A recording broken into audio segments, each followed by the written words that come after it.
So you get the second string today. Steve Malota really wanted to be here. He's the president of the chamber, but he had another event. So you've got me. Maybe I'm cuter. Depends on your perspective. So Joe Micallef is an award-winning international sales strategist and coach with over 25 years of business and sales leadership experience. He has been recognized throughout his career for his strategic, charismatic, and innovative approach to achieving exceptional results.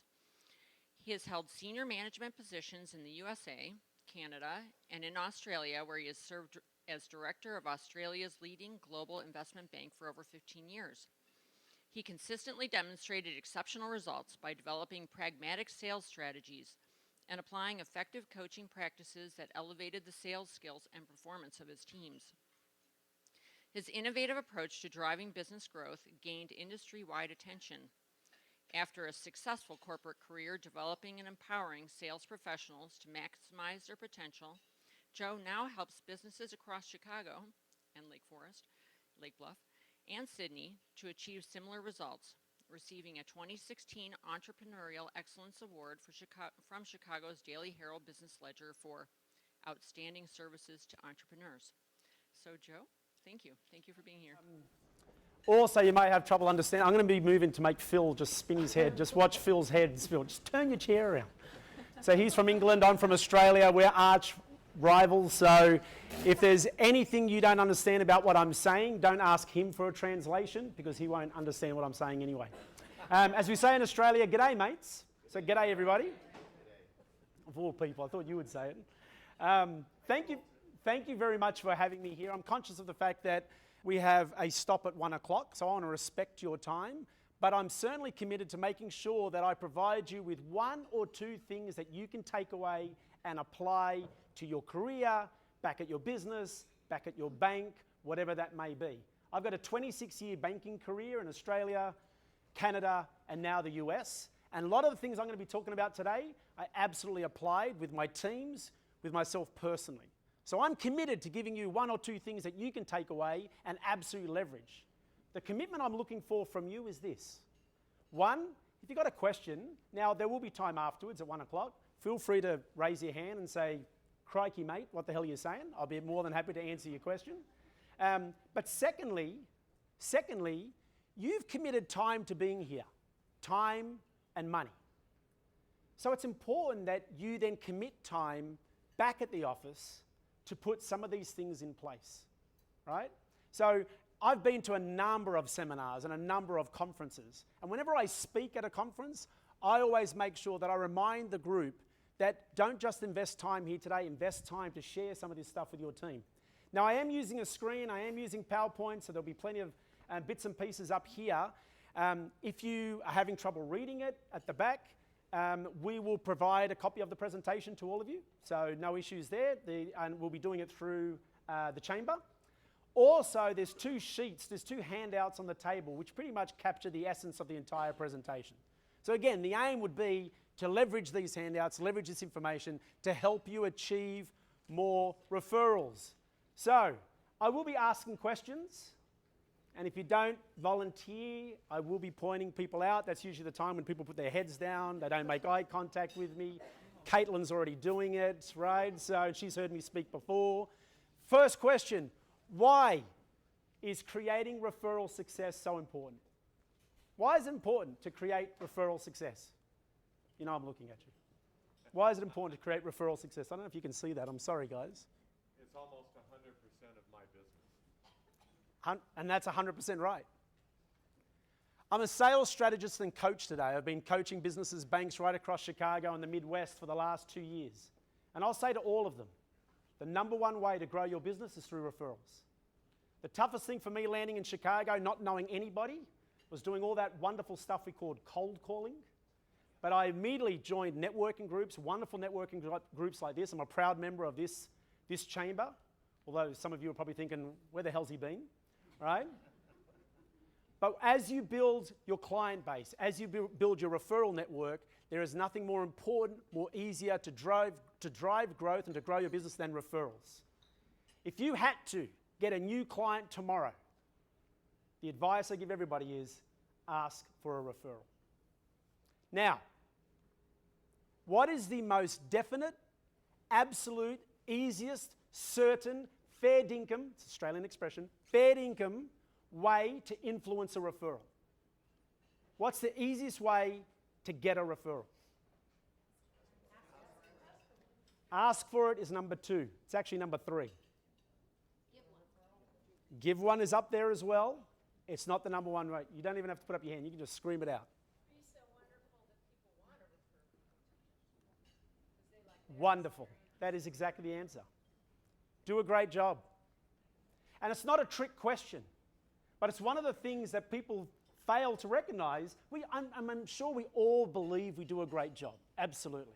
I'm sure we all believe we add significant value to our customers and our clients. But doing a great job and being confident in your belief that you do an outstanding job will certainly help you create referral success. So if you want to get referrals, start by making sure you do a great job.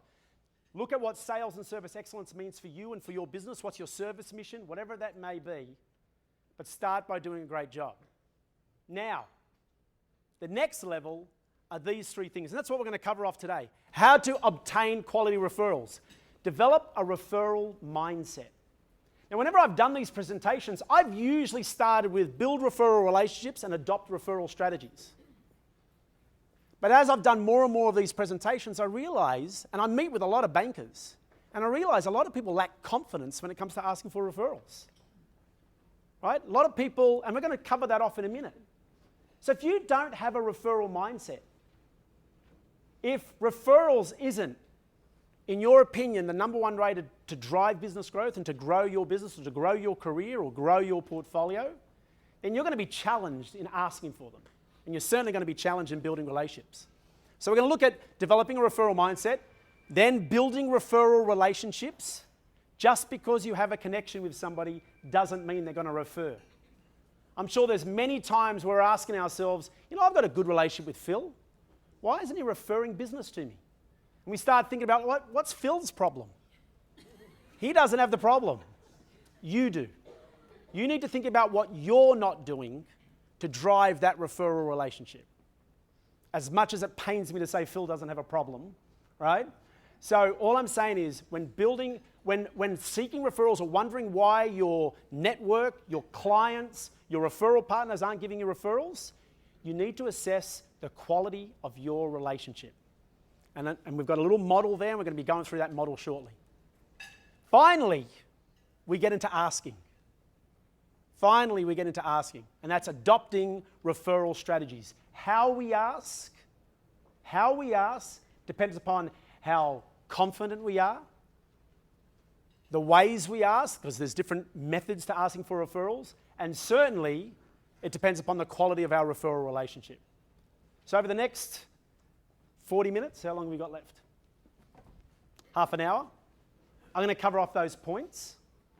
If you've got any questions, feel free to speak up. I will be staying after the presentation as well, right? So if you've got time after the presentation, please feel free to see me. Developing a referral mindset.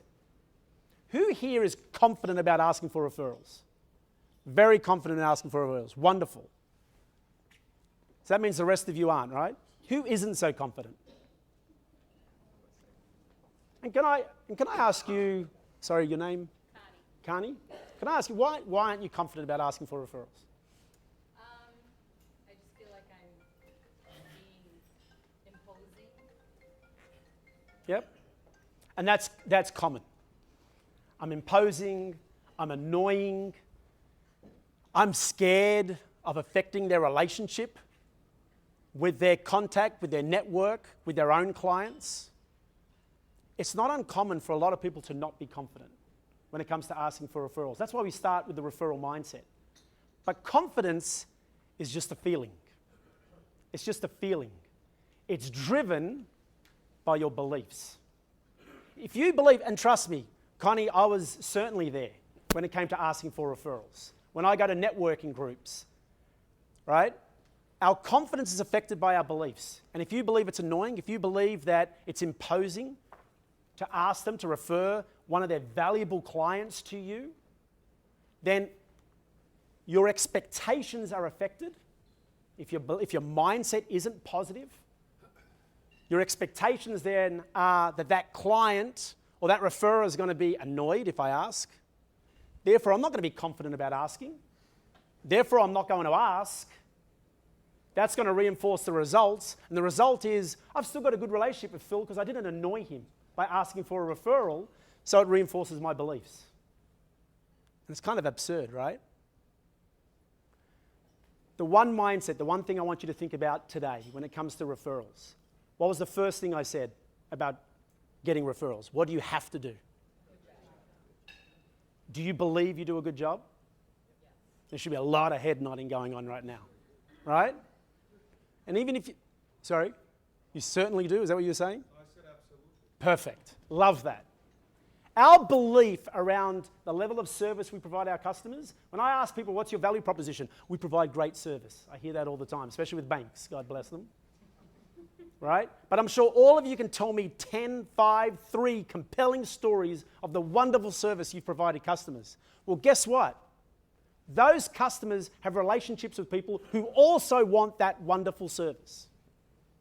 If you truly believe you offer a very valuable service to your customers, then you are going to provide a very valuable and great service to your customers' customers, to your referrers' customers, to people in your networking group. And guess what you're going to do? You're going to strengthen your customers' relationships with their network because you asked for a referral. Now, I get it. Sometimes there's going to be deals we can't do, and there's always a professional way of managing that. So I know sometimes that, in fact, impacts people's confidence.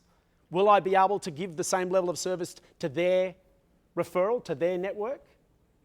But if you start believing that I provide a great level of service to my customers, I know I can provide a great level of service to their customers are going to give them feedback saying, thank you so much for introducing me to Connie.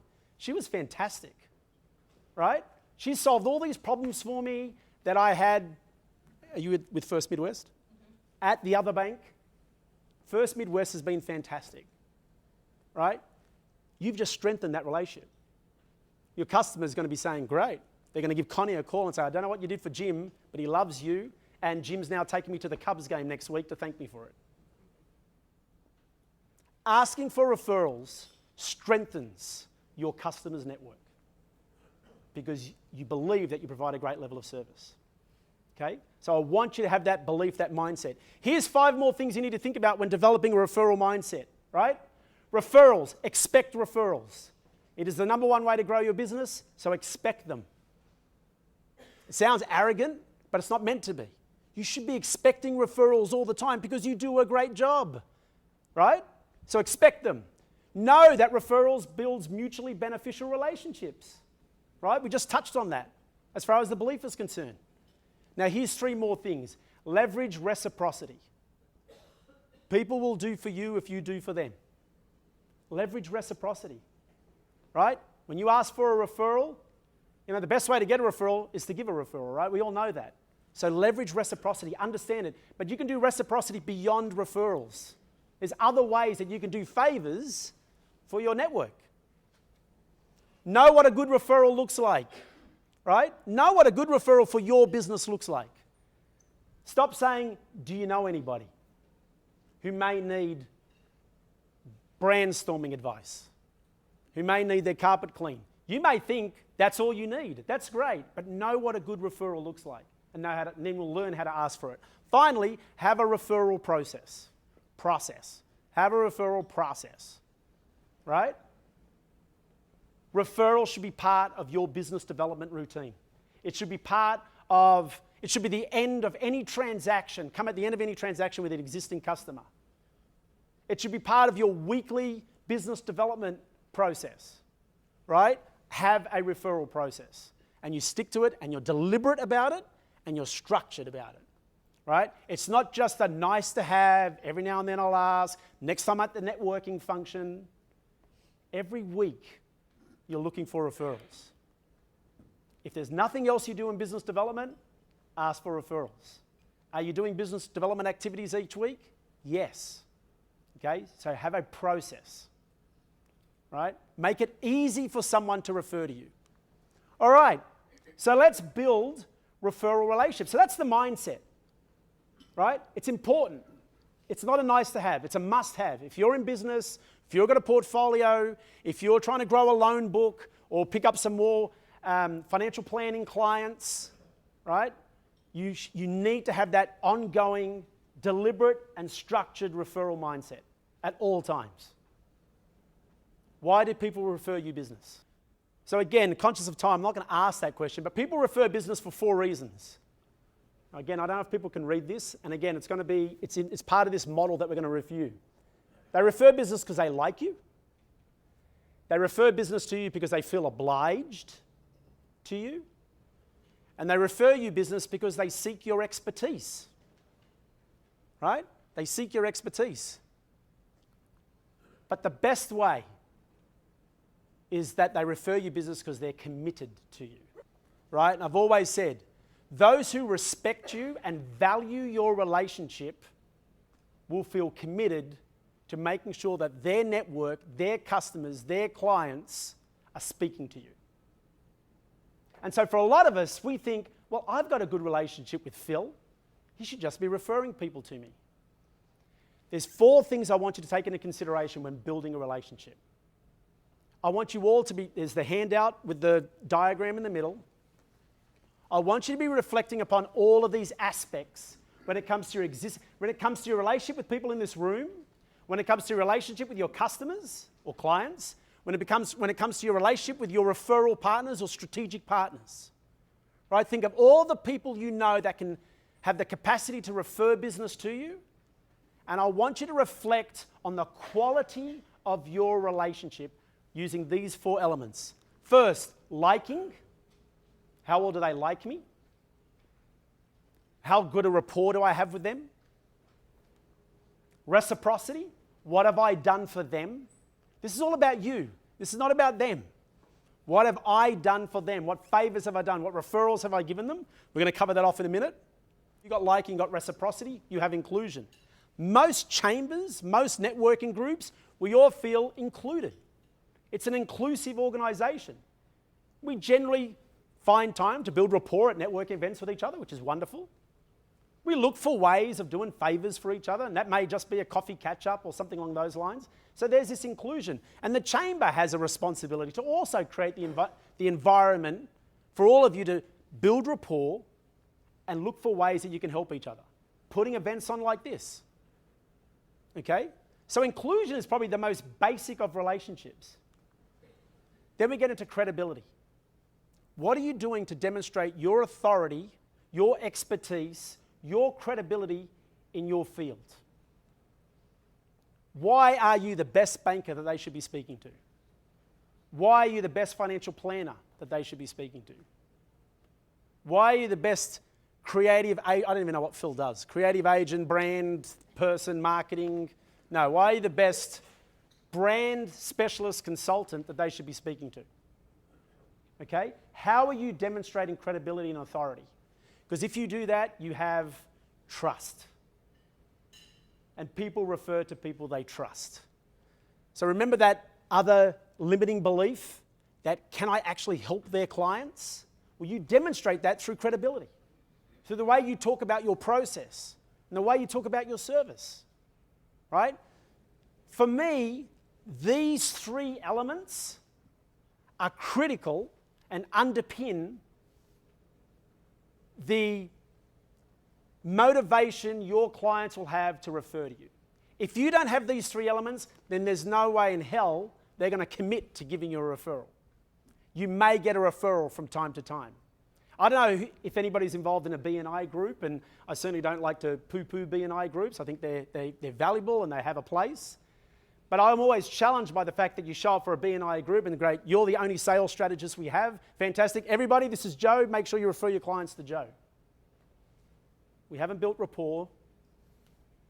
I haven't done any favors for you yet. How do you know if I'm good? Why are you jumping to committing to giving me a referral?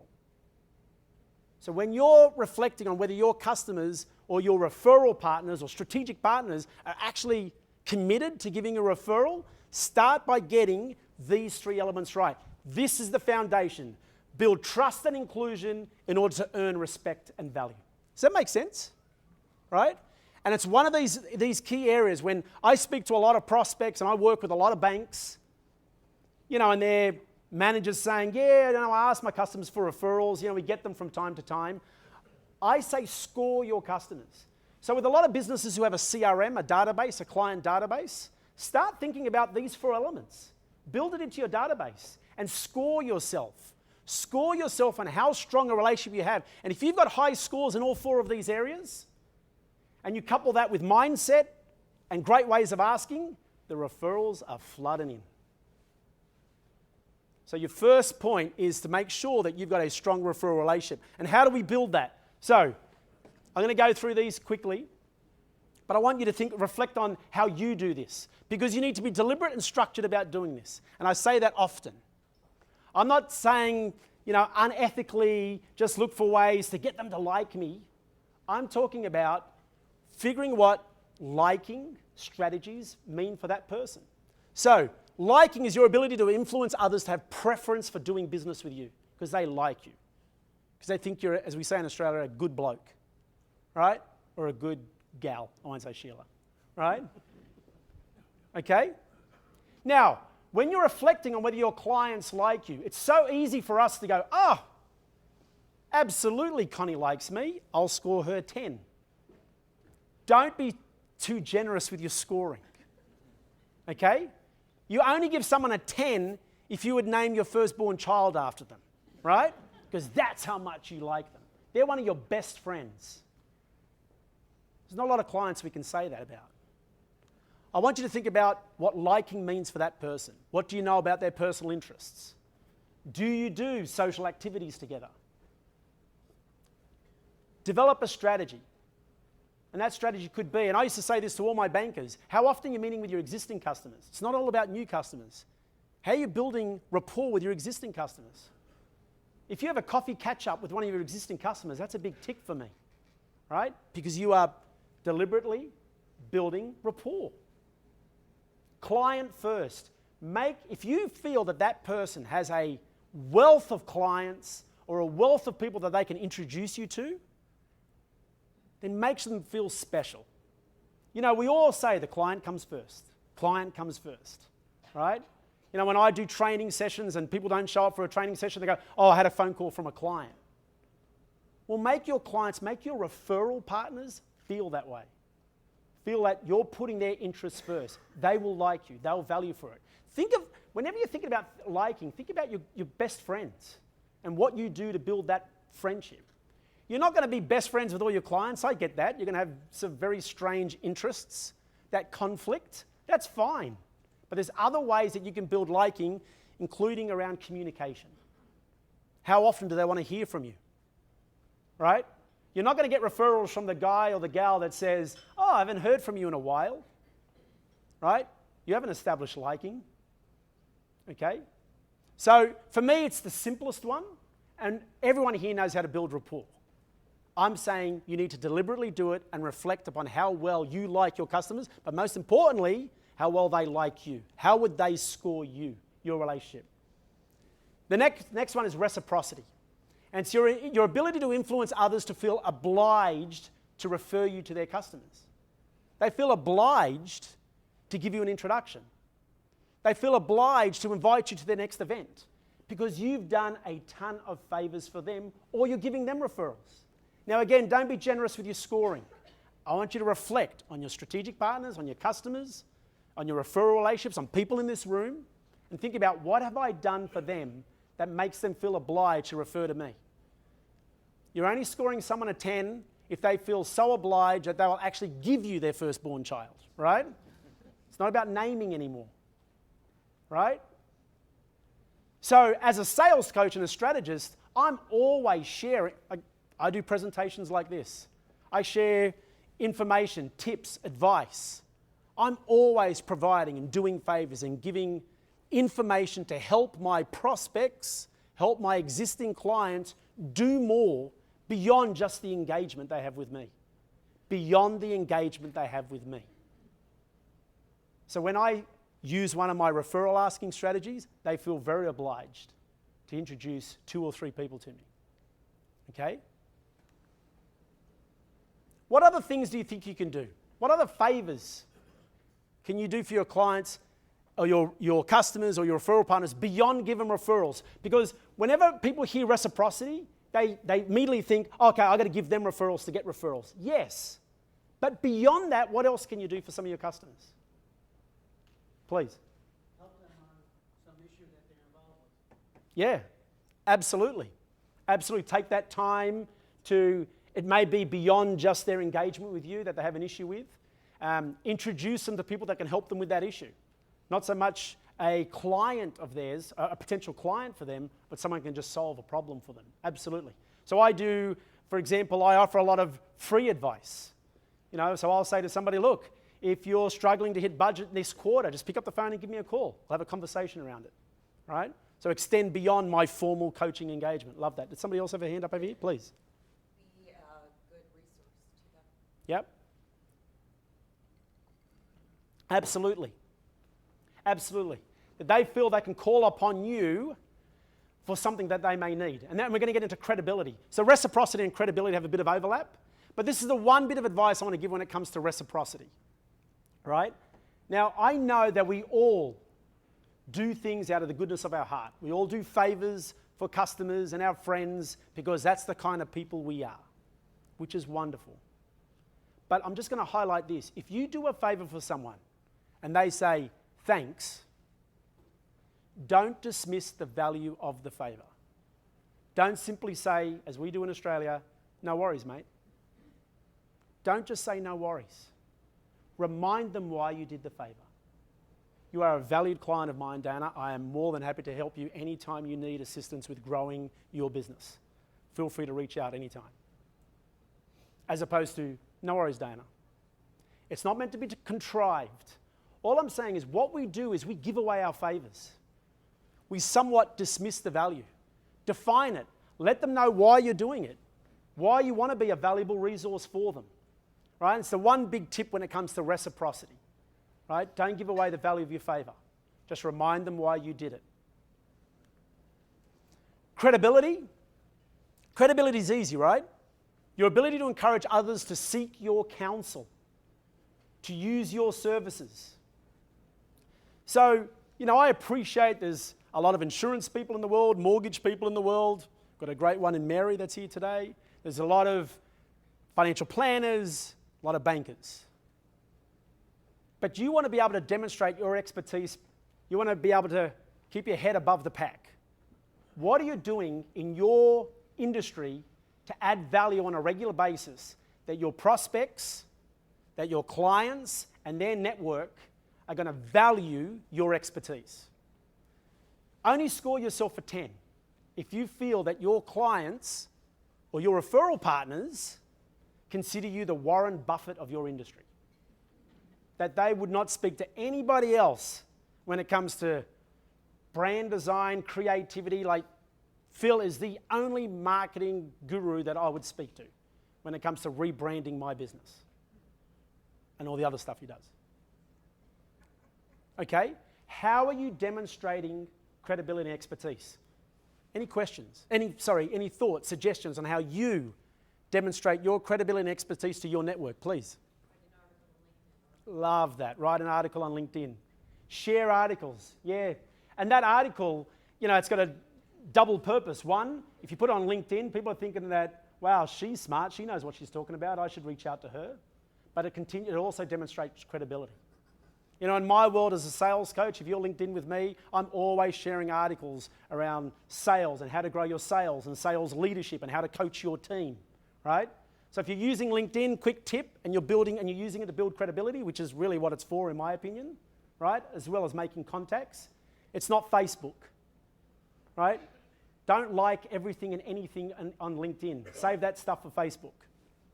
Build your credibility in LinkedIn based on your industry expertise. So if you're in banking, share information about interest rate movements, about the property market, whatever it may be. Make sense?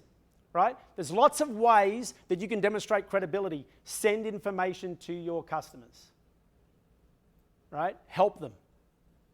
When you're having a catch-up meeting with any of your customers, with people in this room, share some information that they could deem as valuable to help them with their business. Right? So whenever I'm networking and I meet someone, I shake their hand, I said, oh, great, tell me about your business. So how are you growing your business? And based on their answer, I share some advice and some tips. Okay, so I'm trying to demonstrate credibility. Credibility and reciprocity go hand in hand. Okay, think about ways that you can deliberately demonstrate your expertise in your field to your customers, to your referral partners. It's powerful because once they see that you're an expert, it gives them confidence that you can look after their customers, that you can look after their strategic partners, right? You want them to have confidence as well. So be an expert, ask great questions. You demonstrate your credibility more by the great questions you ask and the information you give. So when I'm asking people about their sales strategy and how are you going about getting referrals and how do you leverage the network, the chamber to grow your business, they're like, no one's asked me those questions before. And then when I mention I'm a sales coach, they go, oh, obviously. Right? Educate and tell stories, tell stories, tell stories. Tell stories about wonderful things you've done for other customers. We don't just say, I offer great service. This is something I did for a customer just the other week. Wow. Quantify your expertise. Articles and statistics, and always quantify your expertise. Commitment's the hardest one of all. Commitment's the hardest one of all. And you can't gain commitment for referrals. And what I mean by commitment is that they are committed to regularly giving you referrals. However often that may be. You can't gain that commitment without credibility, reciprocity, and liking. So it's your ability to influence others to provide commitments to actively refer to you. To actively refer to you. Right? So I work with a lot of bank presidents to help them grow their banks and develop strategies around growing their banks. And I've got 5 strategic partners in marketing, in IT security, in IT, people who provide the same, not the same, but services to banks. And by developing this relationship down here with those strategic partners, we now have commitment that when we're meeting with any of our clients, if they have an IT need, a marketing need, a security need, I've got the name for you. Our commitment is when we're meeting with any of our banking clients, we introduce each other, right? And so that's how I've been able to drive a lot of relationships and a lot of referrals. Know what commitments you need. Think about joint commitments. How do you help each other, right? Even if your commitment is, let's make sure we go to all these networking functions together. If you feel you have synergistic services with someone else here, then you absolutely should be developing all this stuff down here to build a committed referral relationship. If you have synergistic services, you absolutely should build this stuff down here to gain commitment. It's a gradual build. Be consistent. So if you do make a commitment with each other that, look, we've got this strong foundation, we should be giving each other at least 1 or 2 referrals a month, make sure you're doing it. But you can't give that commitment without this stuff down here, and think about formalizing it. A lot of companies pay for referrals. And that's all fine, right? That's all fine. But again, even if you're paying for it, unless they trust you, like you, and deem you as an expert, or feel obliged to you, they're still not going to provide those commitments to you. That's why I find paying for referrals, when people scratch their head and say, yeah, but I pay them $500 a referral, or I pay them a commission, they're still not referring to me. Get those bottom elements right. Does all that make sense? Okay? So the big takeaway is reflect on people in your CRM, in your database, people who you feel should be giving you more referrals, right? And figure out what quality relationship you have with them. What is the score in each of these areas? And then develop strategies to improve that score. Okay? So, in our last few minutes, again, you'll see there's another sheet in your table with a long list of referral strategies. And again, it's not about using all these strategies. This is an opportunity for you to reflect upon what referral strategies am I comfortable with. And comfort will come from 3 things. The strategy you adopt will be dependent upon the quality of your relationship with somebody. And again, don't assume you have a great relationship. reflect on all those different elements. So the strategy you adopt will depend upon the quality of a relationship. It will depend upon your confidence. Now, if you've got a good, quality, strong relationship, your confidence should be strong when it comes to asking for referrals. And it'll also depend upon your skill and ability to ask. But again, these are just a few ideas of referral strategies you can use, but you'll see some of them are very soft and indirect. If you kind of would know somebody, if you wouldn't mind just at some time referring someone to me, that's not a referral strategy. That's a hopeful request. And it sits right at the end of the referral spectrum. And about 80% of people do that. Right? I did a presentation in Indiana last week around confidence, and I used the quote from Vince Lombardi. Hope is not a strategy. Hope is not a strategy. It's a wonderful conviction like faith, but it's not a strategy. So stop hoping your referral partners or your clients or people in this room are going to give you a referral. If you know anyone else, please feel free to introduce them to me. Let's start going up the spectrum. And you'll find as you go up the spectrum, and again, I'll cover it off quickly, as you go up the spectrum, it starts to get a little uneasy. You know, it's like, oh my God, I would never say that. But if you have a referral mindset, if you know that you offer a great service that's going to help your customers develop stronger relationships with their customers, then you can ask those more direct questions. And the last one is going to be my favorite. I'm going to get to that in a minute. Social proof is a favorite of mine. So when I've got a good relationship with someone and I catch up with Phil and we shake hands and I know that Phil should be referring to me and Phil says, how's business, Joe? And I say, great. I received a ton of referrals over the last couple of months. That's kept me extremely busy. Phil's now thinking, if we've got a good quality relationship, I keep coming back to that, why haven't I given Joe a referral? Social proof is one of the most powerful ways of asking for a referral without asking for a referral. Okay? But again, it's down here because it's ultimately going to be dependent upon the quality of your relationship. Okay? But use that. That's one of my favorites. Use that. Make it easier. Is there anything I can do to make it easier for you to refer me? Remember I said to you, have a referral process. Make it easy for people to refer. Make it easy for people to refer. If it's just a name and a number, it's just a name and a number. But just be careful with that. Because if you're not able to help their customers, it could have a negative expectation or a negative outcome. And you need to be able to manage that. But ask them, is there anything I could do to make it easier for you to refer to me?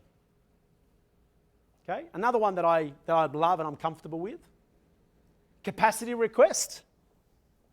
So a lot of financial planners, a lot of accountants this time of year are, wiping the brow. I'm getting used to the whole US tax system, right? Got my taxes in just in time. Now a lot of accountants have capacity. Accountants should be using this if accountants are brave enough to ask for referrals. Are there any accountants in the room? Love you dearly. Love you dearly. Right? You have great opportunity to build quality relationships with your clients and a tremendous opportunity to ask for referrals. Right? So think about those 4 elements, but this is a great one. I've recently restructured my client group, or I've just finished 5 engagements with some major banks, and so I have capacity now to look after 2 or 3 more banks over the next quarter. Right? If you've got a good relationship with someone, it starts to sound uncomfortable. I don't know if I could say that to somebody, but you can if you've got a good relationship and a strong referral mindset. Okay? These strategies are dependent upon those 2 elements. That's why asking for referrals comes third as the best way to get a referral. Reference point, can I use you as a reference? Specific target, that's a whole other discussion. But I want you to think about any specific target client that you are after. Does your referral partner know that? And tell them. I've been working with quite a few lawyers recently, and I thought I should ask whether you think your lawyer would be interested in meeting with me. If you're in small business, or even as a consumer, but I usually work with a lot of commercial bankers, you've got a bank, you've got a banker. I ask that. Who looks after your business? I'd love to have a conversation with them to help them grow their portfolio. Right? Specific target. Generational. Financial planners should use this. But again, see how we're going up the direct and stronger relationship axis? Right? So it's harder and more direct. So when you ask about their family, make sure, again, you've got a good relationship. Advice requests. I'm hoping you can provide me with a little bit of advice. If you were me, how would you approach other cardiologists to discuss how they manage their wealth? I'm a big fan of making sure you all have specific target markets. Right? Even if you're a banker and can look after any business, start thinking about the types of businesses you want. If you narrow your target market, remember I talked about the referral mindset, you need to know what type of referral you want. That comes back down to target market, right? So really think about that. So, for Mary, who does mortgages and does a great job with that, it's not about anybody looking to buy a house. I'm sure she's going to say, yes, it is. But if Mary got more specific about anybody looking to do some renovations, some refurbishments, to upgrade their house that they haven't been able to do because they don't have the cash, I can help them, right? You get very specific. Advice requests. The +1. There should be lots of +1s. You guys are very fortunate to be involved in a chamber that allows you to bring non-members to events. Bring your +1s, right? And so often, and I'm involved with a couple of networking groups, I'll go up to people and say, hey, get your bank manager to come at the next event. Love to meet him or her, okay? But again, it's dependent upon the quality of relationship. Targeted nudge is very similar to the specific target. Negotiation, now this is dependent upon whether you're comfortable with this. Sometimes, and we did this in banking, if a client was referring more clients to us, we could do better deals on their fees and their rates and things like that. So, but again, that's starting to get uncomfortable. I don't know if I'm comfortable with negotiating their fees if they give referrals, but you would be if the quality of your relationship is sound in all 4 of those areas. And the last one, and this is my favorite. I'm going to wrap up now because I know we're past 1 o'clock. This is my favorite, okay? So for a lot of you people in the room who have clients where you have an ongoing relationship, I encourage all of you to make sure you're doing annual reviews or periodic reviews, whatever it may be with those clients, okay? Ring them up, say I'm coming out to meet you next Wednesday. Do you have time? Yes, I do. Fantastic. Lock in the date and the time and the venue. Send them an email confirming the date and the time and the venue and add an agenda. At our meeting, I will be discussing the following. We will discuss the following. Your outlook over the next 12 months, your performance over the past 6 months, any upcoming opportunities, and referral discussion. You directly say that I want to discuss referrals when we meet, and it's an agenda item. And for some of you, God, there's no way I would do that. If the quality of your relationship is sound, and you have a strong, confident referral mindset, this has gained me more business, this one strategy, and it's right at the end of this spectrum, than any other strategy I've done, right? I would even send them an email the day before, just reminding you we're meeting tomorrow, add the agenda. They will come to that meeting prepared to give you a referral. But it's dependent upon the quality of your relationship with them. So consider which strategies you're confident with and develop scripts. Right? Develop scripts, right?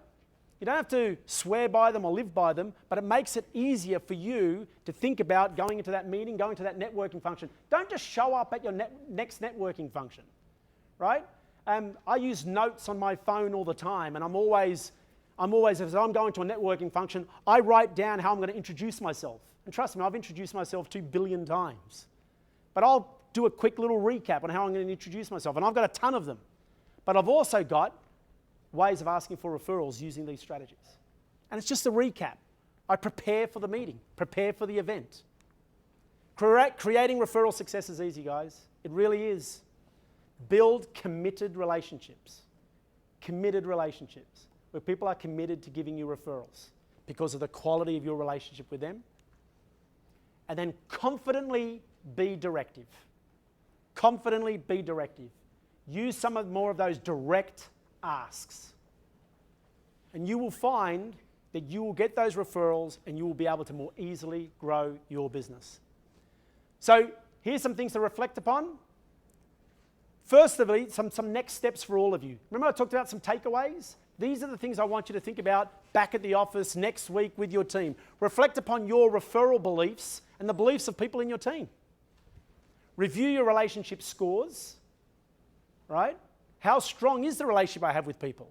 Am I assuming it's a strong relationship? And finally, develop some key referral strategies. Use that list, see what ones you're comfortable with, and practice. Thank you all very much for your time. Enjoy your afternoon.